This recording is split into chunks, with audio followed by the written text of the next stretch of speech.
Hello everyone, रघुवर GK में आप सभी का स्वागत है। आज हम लोग एसएससी में पूछे गए प्रीवियस ईयर के टॉप 30 साइंस के क्वेश्चंस का हम डिस्कशन करेंगे। तो आप वीडियो को लास्ट तक देखें और वीडियो पसंद है तो चैनल को सब्सक्राइब जरूर करें ताकि आगे आने वाले क्लास का नोटिफिकेशन आपको मिलता रहे। तो चलिए आज का क्लास हम स्टार्ट करते हैं।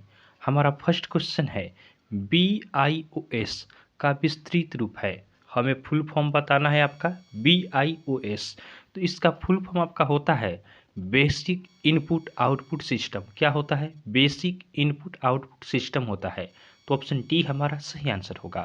ध्यान देंगे BIOS यह आपका IVS कंप्यूटर को आपका दिए जाने वाले निर्देशों का एक समूह होता है। क्या होता है? तो BIOS यह आपका IBM कंप्यूटर को दिए जाने वाले निर्देशों का एक समूह होता है।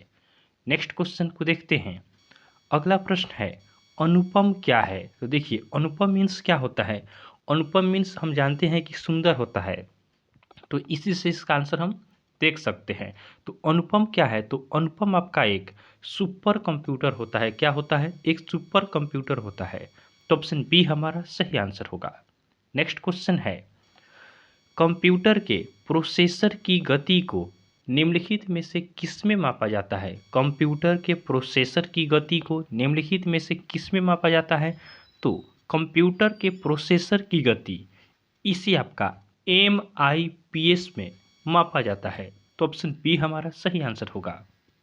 यह आपका मिलियन इंस्ट्रक्शन पर सेकेंड, इसका क्या होता है? फुल फॉर्म होता है MIPS। इसका फुल फॉर्म होता है मिलियन इंस्ट्रक्शन पर सेकेंड। नेक्स्ट क्वेश्चन को देखते हैं। डॉट कॉम क्या निरूपित करता है?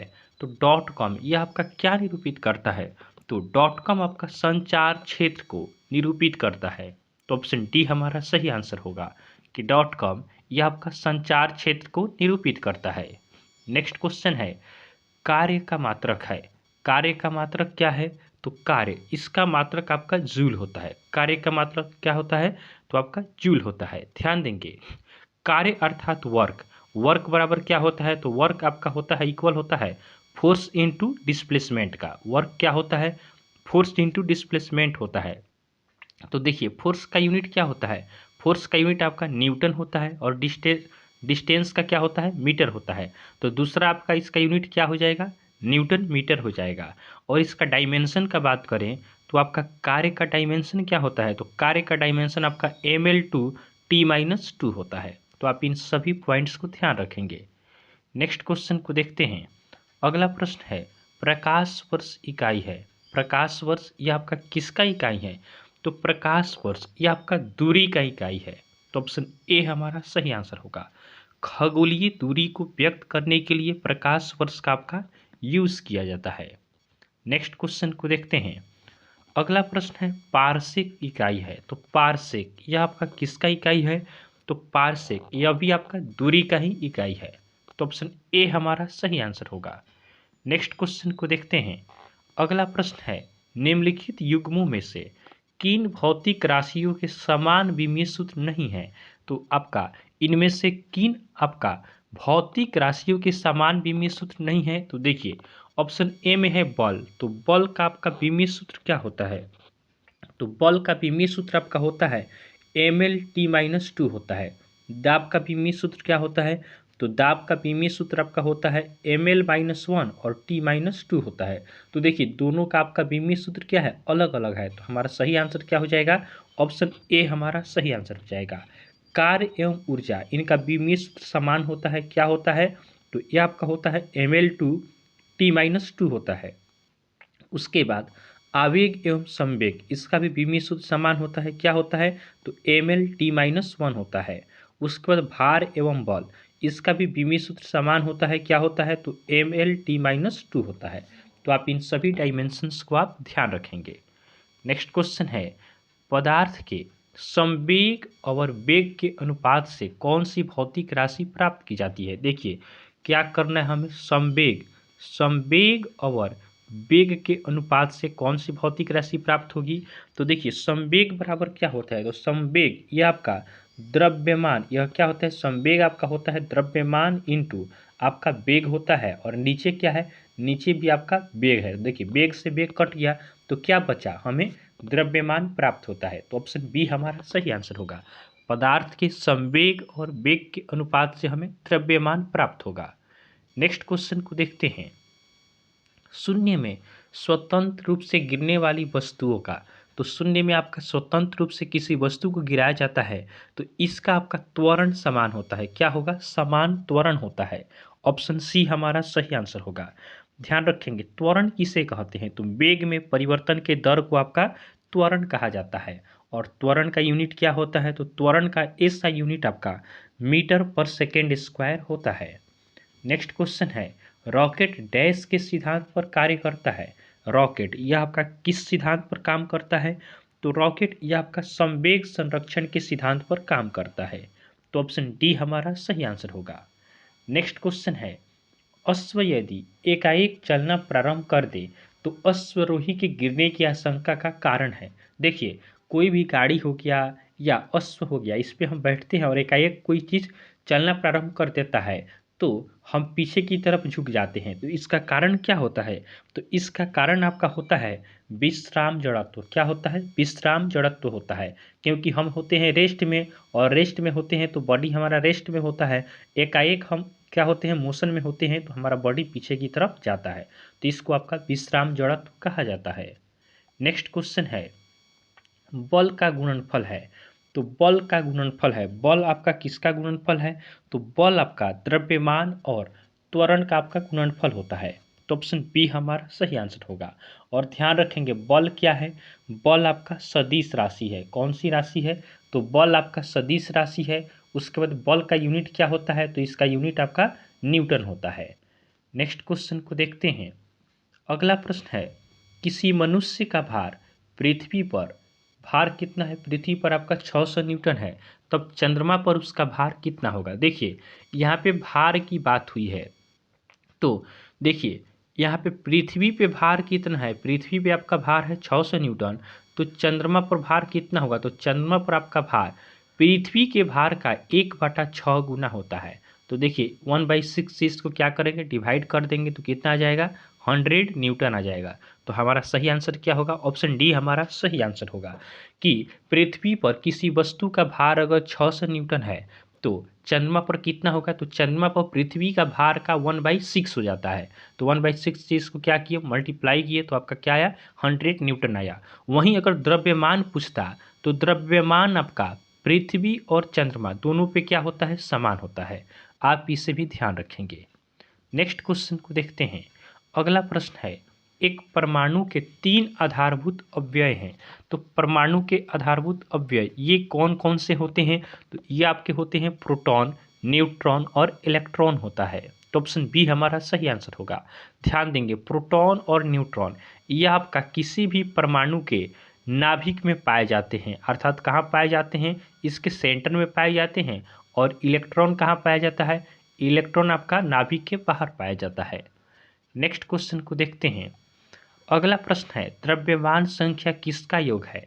तो द्रव्यमान संख्या यह किसका योग होता है, तो द्रव्यमान संख्या आपका किसका योग होगा, तो यह आपका प्रोटॉन तथा न्यूट्रॉन का आपका योग होता है। किसका योग होता है, तो प्रोटॉन और न्यूट्रॉन का आपका योग होता है।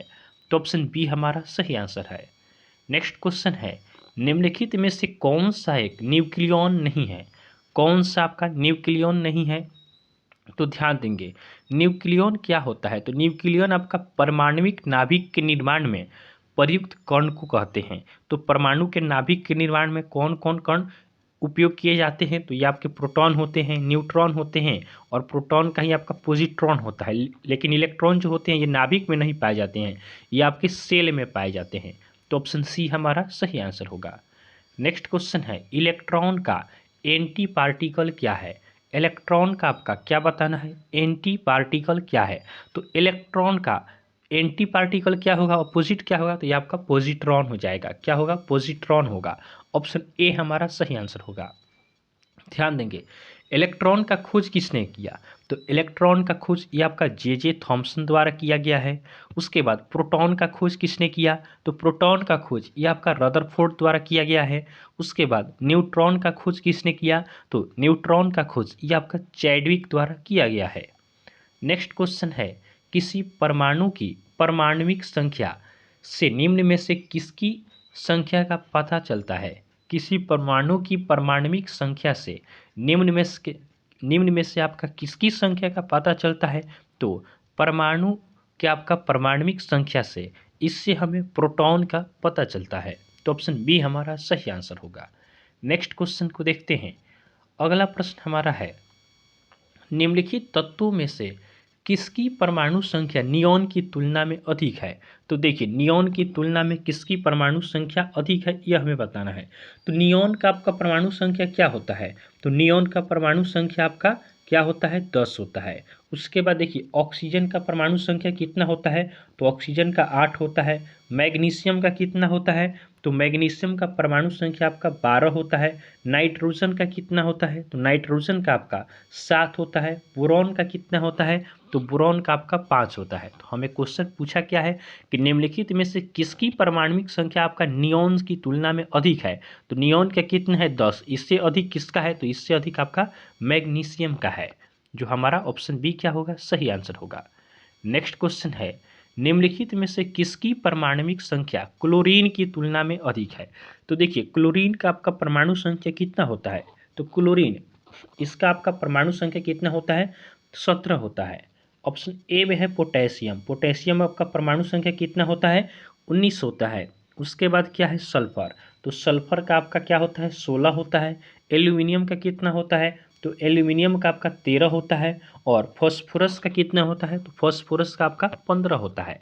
हमें पूछा क्या है? तो किसकी परमाणु संख्या क्लोरीन की तुलना में अधिक है?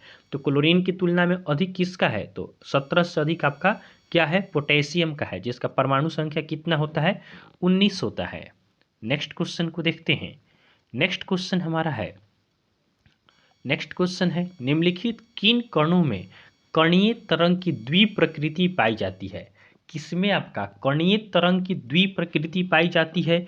तो यह आपका इलेक्ट्रॉन में पाया जाता है। किसमें पाया जाता है? इलेक्ट्रॉन में पाया जाता है। तो ऑप्शन डी हमारा सही आंसर है। नेक्स्ट क्वेश्चन है, कितने प्रकार की क्वांटम संख्याएं होती है? तो क्वांटम संख्याएं ये आपके 4 प्रकार की होती है। तो ऑप्शन डी हमारा सही आंसर होगा। नेक्स्ट क्वेश्चन है, परमाणु जिसमें प्रोटॉन की संख्या समान तथा न्यूट्रॉन की संख्या भिन्न भिन्न रहती है क्या कहलाते हैं? परमाणु जिसमें प्रोटॉन की संख्या समान तथा न्यूट्रॉन की संख्या आपका भिन्न भिन्न रहती है क्या कहलाते हैं?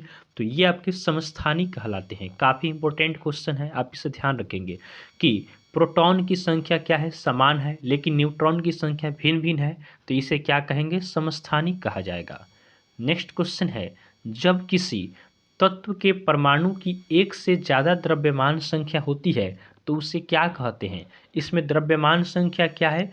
एक से ज़्यादा है, तो इसे क्या कहा जाएगा? इसे आपका आइसोटोप कहा जाता है। तो ऑप्शन बी हमारा सही आंसर होगा।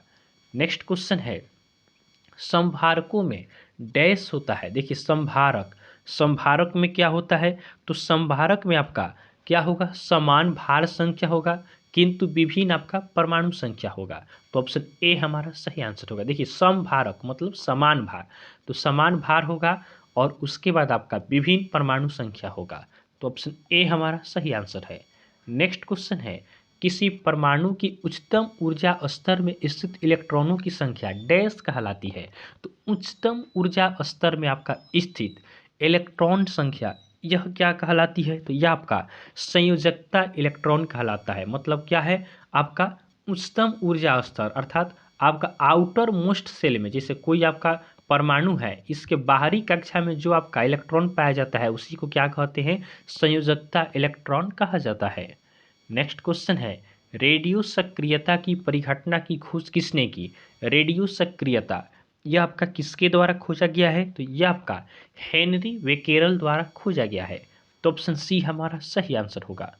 नेक्स्ट क्वेश्चन है, रेडियोधर्मी वस्तुओं को किससे बनी पात्र में रखना चाहिए? रेडियोधर्मी वस्तु इसे आपका किससे बनी पात्र में रखना चाहिए? तो इसे आपका शीशा से बनी पात्र में रखना चाहिए। तो ऑप्शन ए हमारा सही आंसर होगा। ध्यान देंगे रेडियोधर्मिता इसका यूनिट क्या होता है, तो इसका यूनिट आपका क्यूरी होता है। उसके बाद रेडियोधर्मी तत्व अल्फा बीटा तथा आपका गामा का विकिरण ऊर्जा करते हैं। नेक्स्ट क्वेश्चन हमारा है न्यूनतम पारगम्य शक्ति किरण कौन सी है।